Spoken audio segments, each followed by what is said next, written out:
চলুন 2 নম্বর কোশ্চেনটি সলিউশন করি। বাংলাদেশ বনাম ভারতের ক্রিকেট ম্যাচে ব্যাটসম্যান বিরাট কোহলির দিকে রোবেল হোসেন বল করলেন। ব্যাটসম্যান 20 মিটার পার সেকেন্ড এবং 30 ডিগ্রি কোণে আঘাত করলেন। ব্যাটসম্যান হতে 60 মিটার দূরে থাকা fielder Sabbir Rahman 8 metre per second বেগে দৌড়ে ক্যাচ ধরার জন্য অগ্রসর হলেন। ফিল্ডারের পক্ষে বলটি ক্যাচ ধরা সম্ভব হবে কিনা। তো আমাদের মূল প্রশ্ন, সে সম্ভব হবে কিনা, ক্যাচটি ধরতে পারবে কিনা। এটি সলিউশন করতে আমরা প্রথমে যদি একটি ডায়াগ্রাম অঙ্কন করি, অর্থাৎ কোশ্চেনটা একটি ডায়াগ্রামের মাধ্যমে বোঝার চেষ্টা করি যে ব্যাটসম্যান 30 ডিগ্রি কোণে এবং আদিবেগ 20 মিটার পার সেকেন্ড বেগে বলটি আঘাত করলেন। এর ফলে এটি একটি নির্দিষ্ট দূরে জায়গায় পড়বে, এটা আমরা জানি। তো ব্যাটসম্যান হতে 60 মিটার দূরে ফিল্ডার অর্থাৎ সাব্বির রহমান তিনি এখানে দাঁড়িয়েছিলেন। তিনি 8 মিটার পার সেকেন্ড বেগে বলটি ক্যাচ ধরার জন্য এদিকে অগ্রসর হবেন। তার জন্য বেগ হবে 8 মিটার পার সেকেন্ড। এখন সিচুয়েশন এরকম যে বল আঘাত করার পরে মাটিতে পড়ার আগে সাব্বির রহমানকে সেটি যে ক্যাচ ধরতে হবে। এখন আমরা ডিফাইন করব যে সে ক্যাচটি ধরতে পারবে কিনা। এটি আসলে ম্যাথমেটিক্যালি কিভাবে প্রকাশ করা যায়, এইভাবে আমরা প্রথমে বলটি আঘাতের সময় বের করব, অর্থাৎ বিচরণ কাল বের করব। সে আঘাত করার পর কতক্ষণে বলটি মাটিতে পড়বে, সেই বিচরণ কাল অর্থাৎ সেই সময়ে বলটি আনুভূমিক পাল্লা বরাবর অর্থাৎ আনুভূমিক কতটুকু ডিস্টেন্স অতিক্রম করবে। এটি যদি আমরা বের করে ফেলি যে কত সময় কতটুকু দূরত্ব অতিক্রম করলো, সেই 60 মিটার থেকে যদি আমরা সেই দূরত্বটা অর্থাৎ আনুভূমিক দূরত্বটা বাদ দিই, তাহলে সাব্বির রহমানকে কতটুকু দৌড়ে আসতে হবে এই অংশটুকু আমরা বের করতে পারবো। অর্থাৎ কতটুকু পথ অতিক্রম করলে সাব্বির রহমান বলটি ধরতে পারবে সেটি বের করব।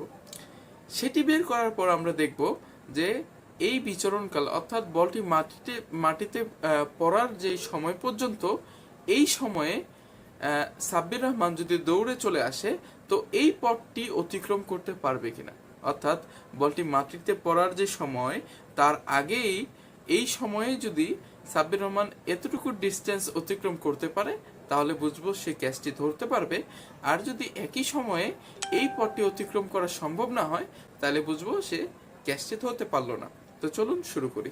প্রথম টার্মে আমরা এখানে বিচরণকাল বের করব, অর্থাৎ বলটি মাটিতে পড়তে টোটাল কত সময় লাগবে। আমরা জানি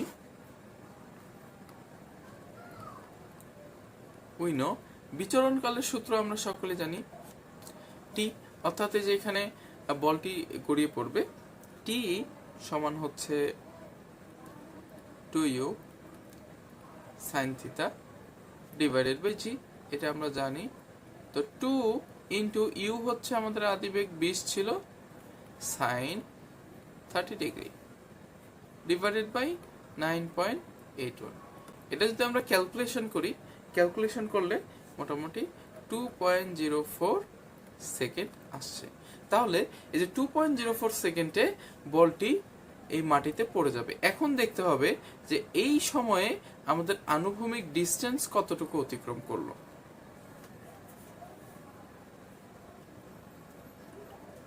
নাও R equal u cos theta into t. আমরা এটা জানি যে কতটুকু আনুভূমিক পাল্লা সে অতিক্রম করলো সেটি বের করার জন্য 20 ইন্টু cos 30 ইন্টু টি। এইখান থেকে আমরা আনুভূমিক দূরত্ব পাচ্ছি